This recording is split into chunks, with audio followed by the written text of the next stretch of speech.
Welcome to another episode of Wake Up Concept. We're having this discussion today because all the statistics in Finland is pointing at one direction.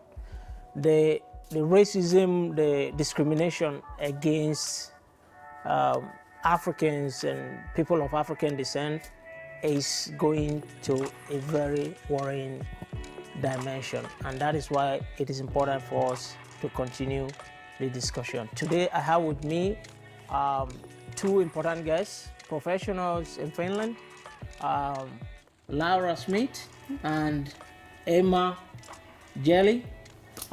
Did I call your name correctly? So yeah, thank you guys for joining me today, and I'm so pleased to have you on the show. It's a pleasure. Thank you. Thank you. So before we get this started, why don't we just get a bit intro of yourselves? So if I start with Laura. Okay, yes. So I'm Laura Smith, and I am a communications director and organizational researcher, originally from the States, but working here in Finland for the past 4 or 5 years now, actually. So background working with a lot of entrepreneurs here and startups, but then also with publicly listed companies as well, helping companies to align their messages and their actions, ideally for good.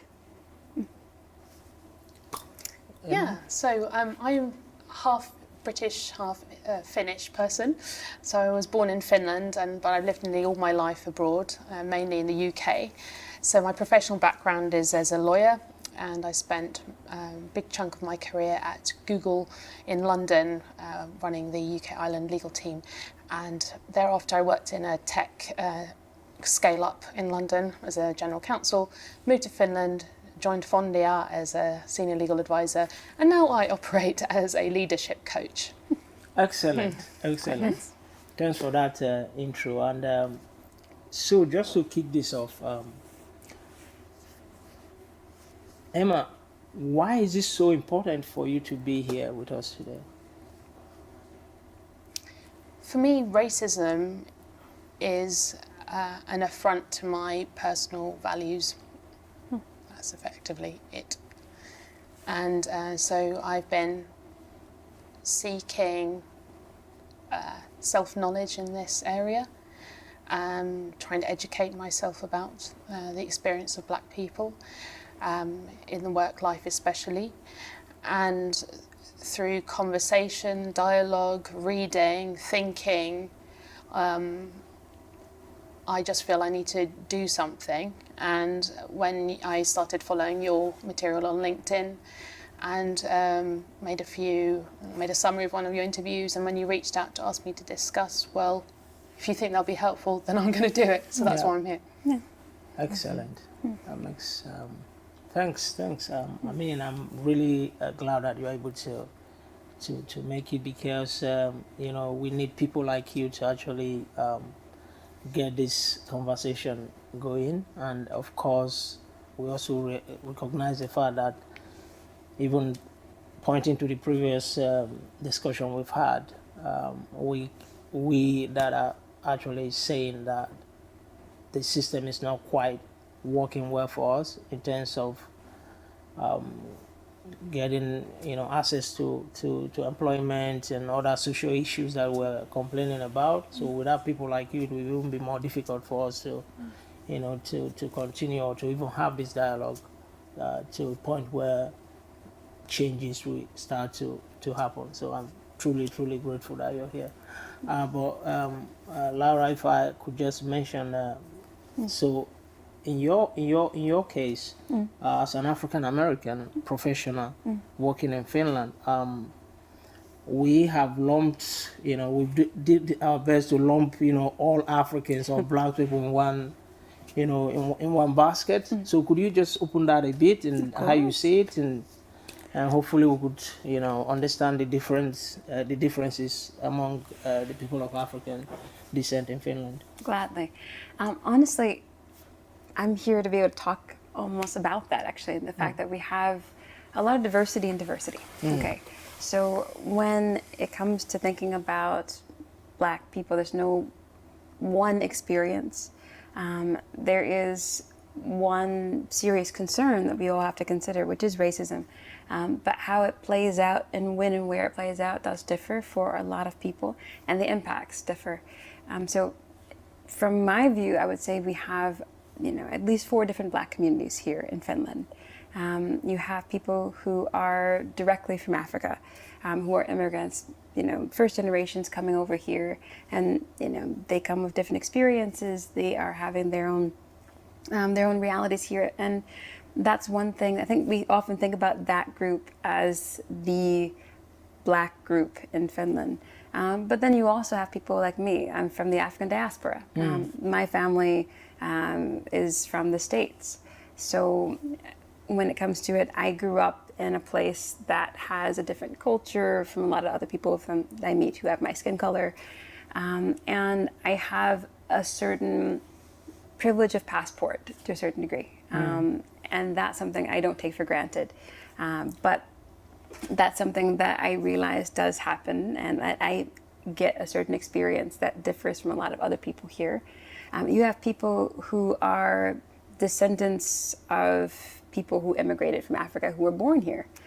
So let's say, for instance, there are people who, they may not have Finnish heritage per se, but they were born and raised here. This is their home country. There is no place for them to go back to but where they are. And, another group from that would be people who actually have, Finnish heritage as well. So they even have the genetic legacy or genetic tie, if you can say that, to this place. And yet, and still, they can feel marginalized in their own home country because of racial prejudice that exists. So there are different experiences that people have, and it impacts everyone differently. So I think it's important to keep that in mind as we talk about, maybe the Black experience or racism against Blacks. It's different for different people, and then also how we respond to it and what privileges we have to get over and around it. Those are also different. Good. It's good that you're bringing that point out, because there is this stereotype of people, some group of people here that want to think that the children that are born in this country are not Finn, and that's not true. So basically, I think it's also good to know that the kids that are born here are Finns, and this is their home, and they should be treated as such. But yeah, Emma, if I come back to you again, so following the first episode that we did and the discussion I had with Michaela Moore, so you felt really compared to actually summarize the whole sort of the discussion we had, which was very good, and I really thank you for that. So what is it that actually sort of touched you most in the whole of that conversation? When was that sort of trigger for you to say, you know what, I really need to go on this journey to actually hear from these people, to actually, have this discussion, have this dialogue, to actually learn more about what is so, experience of Black people it's all about? I think it's fair to say that my journey started before I even came to Finland, quite a long time ago. And it's probably hard to put your finger on the exact moment when. But I can certainly recall that when I was about 19, I came to Finland for a gap year between school and university, and spent some time working here. And effectively I was deciding in my head, do I set up my grown-up life in Finland or go back to the UK? And during that thought process, which involved contemplating the weather as well, one of the things I really did think about consciously, to the point where I remember it to this day, was how homogenous the Finnish population seemed, having lived in London and actually New York as well. And on some level it kind of bothered me. It just felt very homogenous, and I'd come to love and appreciate and find normal much more diversity in the people around me, and that's one of the things that drew me back to London, in fact. Also, I had a couple of disturbing conversations with people really close to me who, one I remember being told, don't go and hang around Rautatieasema, in the central railway station in Helsinki late at night. And I asked this person, okay, why wouldn't I do that? Why couldn't I go through there late at night? And the answer was, there are lots of black people around there. And that was deeply shocking to me. Another one was an elderly person I know who had never seen a black person in their life. And around that time, this person visited us in the UK. And one of the questions they asked was, so what do black people eat? And so these incidents I remember to this day. And it made me slightly suspicious on some level of Finnish society that these things were being said just like that, as if it were normal. And so there are little incidents like that dotted about my life that have been giving me pause for thought. And so obviously when I move here with my children, I'm going to be thinking about that, because what is the future child I want to know when they grow up? What kind of a social creature do I want them to be? And when they started at päiväkoti here in Finland, we moved here a couple of years ago, when I was very struck by the fact that there was not a single black member of staff that I could see, whereas in London it had been pretty much the opposite situation. And I started wondering, when my children will start thinking about race based on this experience. And indeed I very quickly heard comments about colour, there being only 2 people in their new Finnish experience who were people of colour, that I found disturbing. And I had to engage in conversation with my very young children about colour. And so these are the sort of things that have already been happening, conversations with others in working life in Finland. You know, I've been taken by the hand by a person of colour in Finland, in the working world, and been told, hey, come with me, Emma, look at this meeting room we're in. Have you noticed I'm the only person of colour in this room? Emma, come shopping with me. See these tights over here, these flesh-coloured tights. Can you see any that would work for me? See this makeup. Can you see anything that would work for me? And, well, fast forward, I see you speaking on LinkedIn about this issue, and I think, I am definitely supporting this person who is using their voice to talk about this cogently, calmly, intelligently. I believe in the power of dialogue. I don't know what, for example, will be the result of our conversation today, but I do have some kind of a belief that dialogue sparks creative new ideas. It might give someone an idea that of their own that just sparked by us talking. It might encourage something that's progressive. Wow. I don't know if that answers your question. Definitely. It really does. Do you have then any sort of recommendations or selective actions that you intended to take through this journey? Yeah, so Laura and I were talking a little bit about this in the pre-chat about self-education, and we've had a really interesting debate about different books and the pluses and minuses of certain books that have been deified perhaps in these days. I was, for example, advocating White Fragility as a book. It's not a bad place to begin. It's not a bad place. Don't let your journey end there, dear. You know? Yeah, I agree. Don't let your journey end there. Don't let your journey end ever, actually, is what I would say. But as for action, yes, I've read a bunch of books and not just White Fragility. And I've been actively participating in dialogues run by an organisation in the UK called Burn-Dean, multiracial discussion groups about Black Lives Matter movement and what could be done to make it actually translate into action. And these things do take dialogue, and you can't just immediately necessarily know what's the action. In a way, you could say this is an action. We're talking. But then what? Then what? So an action. I can think of two actions. Okay. One is I'm a coach, and I don't always coach white people. Sometimes my clients are not white people. They are people of colour, and they bring racism. I've had, I think, 3 cases so far where racism has been brought forward. I do leadership coaching, so career can come up, progression, the next stage in one's career, and racism has come forward. I feel, Emma, that race has played a part in my lack of progress in this organisation. And this has given me pause for thought.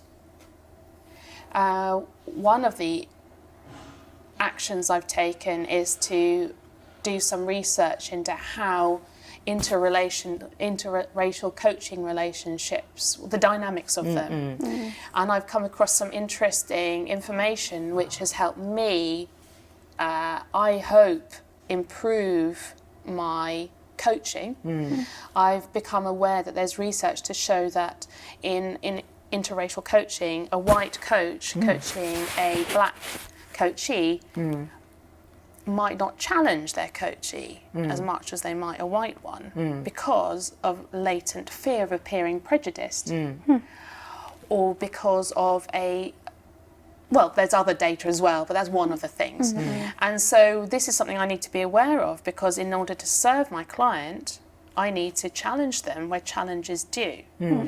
And so this is a small action, but it's pertinent to my profession, my work, and that's one of my actions. Another one is that I am in advanced discussions with a fellow white person here in Finland who also feels strongly about racism, that we need to do something. And we have isolated some questions that we think could usefully be talked about by people in business in Finland, and we're contemplating creating a further dialogue like this, maybe a slightly larger scale. In fact, you might be on the document we have been working on. Nice to hear how that's going. Yeah, because I do buy in with our shared belief that dialogue is important. Definitely. I also want to say, dialogue. Once again, these are some great steps. I tend to, I come from a research background, so I like to look at effects of things. I like to look at impacts, and I like to see what are the actual concrete outcomes of things. I think dialogue is something that is cathartic. I think it's something that helps get that release out there. I think that's important to allow people the emotional space to be able to do something. But in and of itself, it's maybe not as strong a correlator with actual positive outcomes as what people might think. It is not the outcome itself, okay? So I think we do have to think about actions, and we have to think about systems, and you have to think about legislation, you have to think about the rules that are there. You have to think about the structures that are there, the world that people live within. And that's going to be something that's very, very important. So I think we really have to think about what exactly correlates to progress, or how we define progress. And I think that's an important thing to think about, not just having a feeling. Progression, you're talking about, you want something that's a bit more progressive, that's the goal, or that's what you want to have as an outcome, a progressive dialogue or discussion. But progress is measured in some way, okay? So let's think about what can we measure, what are the things that we're actually evaluating when we're saying that, this is a problem. Well, how can we look at this problem? How can we actually concretely say these are things that are problematic? How can we address these? And find ways to look at that at the systematic level, at the legislative level. Think about the structures people are living within, existing within. How can we change that to be more inclusive, more empowering for everyone? I think that's what I'd like to see, a bit more than just the discussion and the idea about trying to change people's feelings and opinions and biases. They're so ingrained sometimes that if you wait to try to change those things, well, you're going to be waiting for a long time before progress happens. So sometimes you have to change the structures and, you know, look at it from that side of things, the actual concrete side, to be able to give some availability for people to change maybe their feelings as they go along.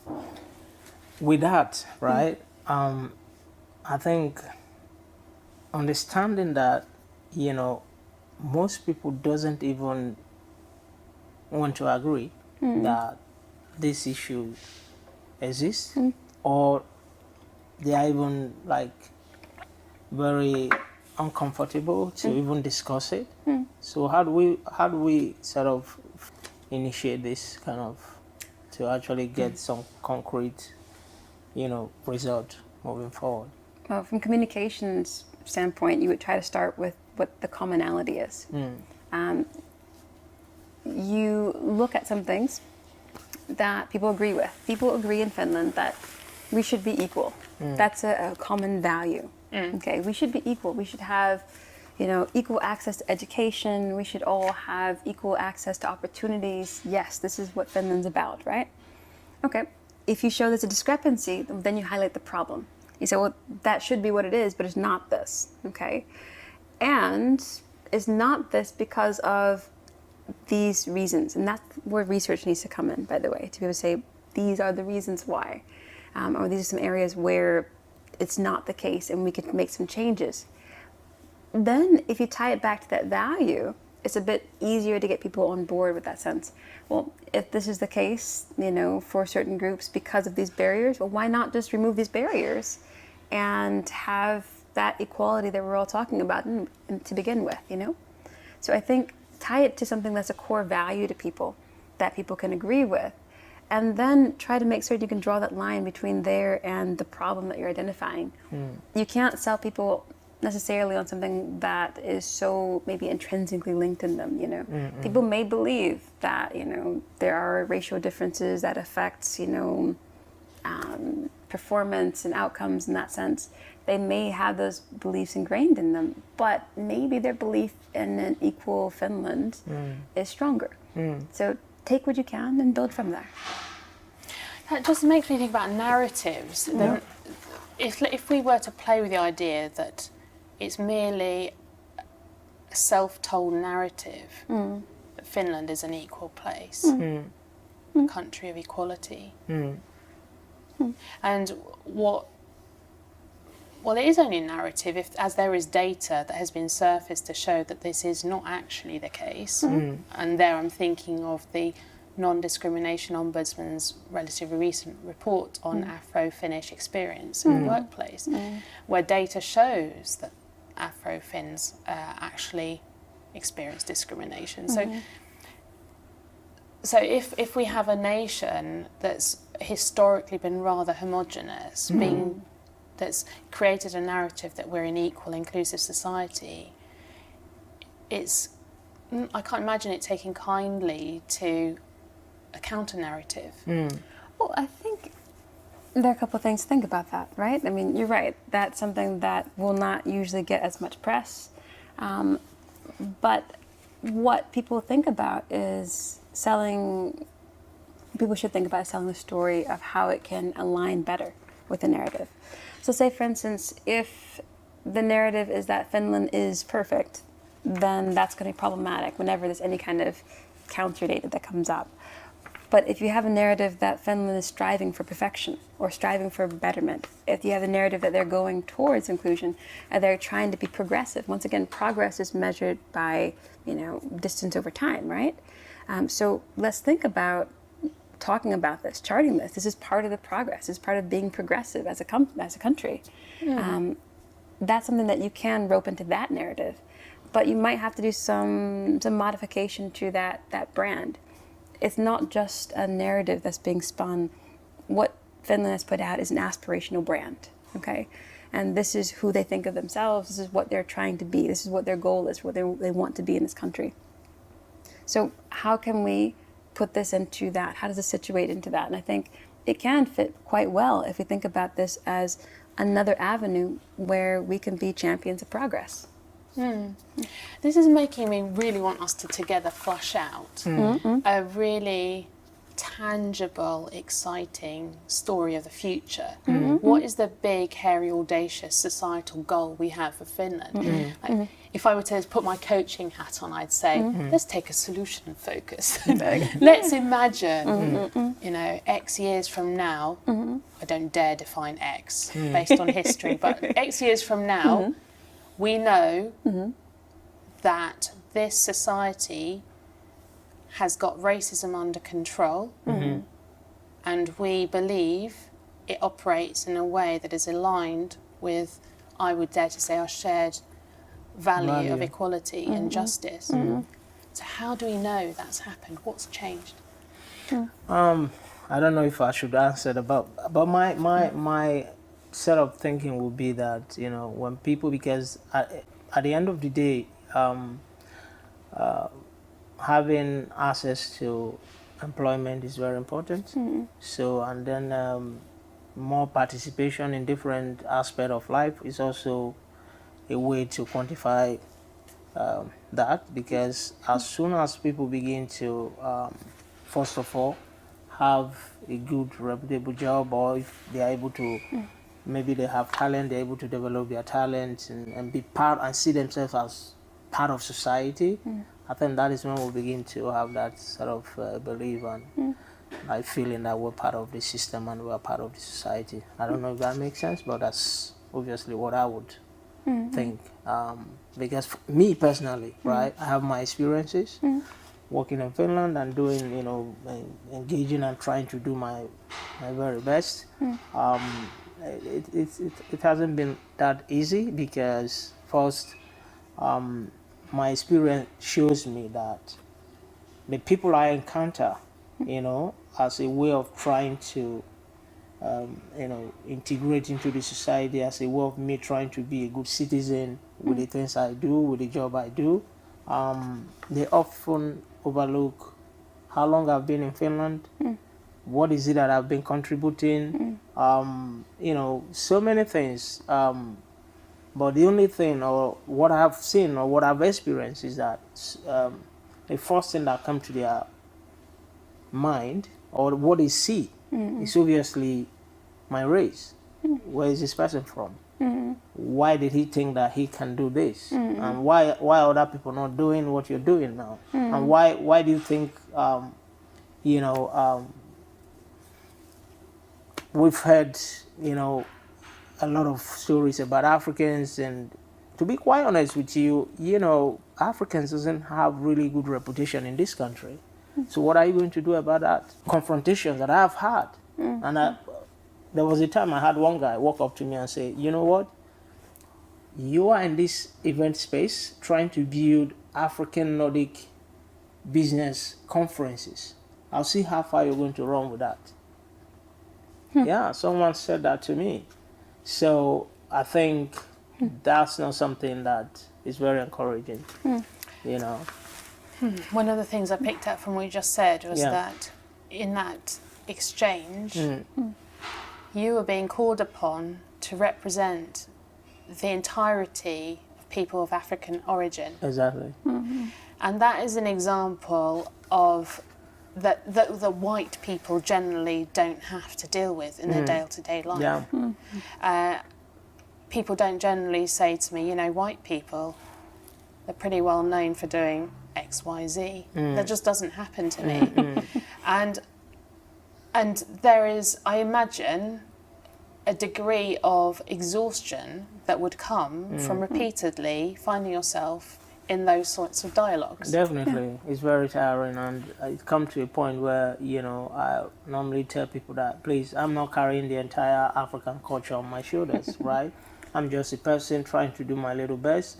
You grew up in Africa, right? Yes. Okay. Yeah. So this is a new experience for you when you came to Europe. Yeah. I grew up in America, and in America, it's something that it's an everyday experience for me to have. You know, you are always going to be a representative of your people wherever you go outside of your ethnic bubble, and that's something that was ingrained in me. Like, you know, as a kid, you know, you learn don't upset the white people, and you know, make certain that you are, you know, that you act right all the time, publicly, and that's something that you just internalize. So coming here is nothing different in that sense for me to be in that kind of space. The one thing I would say is that because there's not a lot of differentiation between Black groups here, it's kind of funny because, you know, first thing they look at me, they'll say, depending on how I'm dressed and, you know, how I'm carrying myself, and if they've heard me speak, you know, Black, probably African. And then there's a narrative that comes in. A lot of the narrative here when it comes to Africa is we help Africa. We give something to Africa. We are, you know, you go to Africa and this is a better place than Africa. And that's a lot of the narrative that you get, I think. So the idea is that they look at you and they don't see what value you can give to them. They think that the relationship to be established be what they can give to you, meaning you're not the first person they want to talk to. Exactly. And that's an interesting thing that takes place. Now there is a bit more of a push for at least visible diversity, perhaps, to a certain degree. So in that sense, I think maybe the door opens a little bit more for people to have a visible advantage, perhaps, if they look different. But there's still a long way to go in changing that narrative. Actually, that was why, you know, in the second video that I put out, that I was actually sort of trying to tell them that, you know, there's need for them to at least see people that are here, that are genuinely trying their best, and being proud and being happy for the Finnish sort of way of life, and then the whole structure of how Finland is, you know, how Finland operates, that it doesn't really serve any good to create a new generation of victim in Finland, right? Example, there's so many things I could say, right? Which of course, like, I don't see myself, by the way, I am now like extreme anything. I hate extreme. I'm right in the middle, so I'm big on, you know, critical thinking. So I want to look at things and, you know, also, you know, examine the facts and see where things go. You know, if you think that someone like me, right, that way I've been living for over 14 years, people still keep you know, asking me, like, do you live here? Do you live in this house? Like, you know, people walk up to me and say, you know, you're not getting in because you don't live here. This is a place that I've lived for over 14 years. So I don't know. Longer than me. And